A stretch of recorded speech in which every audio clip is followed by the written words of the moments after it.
দর্শক দেখেন, এই যে গলা দিয়ে এই রডটা কিভাবে ভাঁজ করতেছে দেখেন।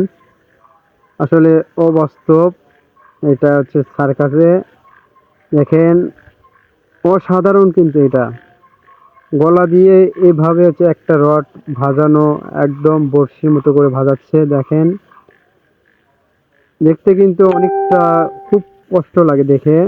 দেখেন ভাঁজ হচ্ছে কিন্তু, দেখেন এভাবে আস্তে আস্তে একবার ভাঁজ করতেছে দেখেন। এই যে অসাধারণ, অসাধারণ একটা খেলা এটা। দেখেন, আপনারা দেখেন, ভিডিওটি ভালো লাগলে শেয়ার করবেন। দেখেন ছেলেটা কিন্তু খুব কষ্ট করছে এবং কি তার খুব পরিশ্রম করতে হয়েছে। দেখেন আসলে এরকম খেলা যারা দেখে তাদেরকেও ভালো লাগে, আর যারা খেলে তাদেরকেও ভালো লাগে। ধন্যবাদ।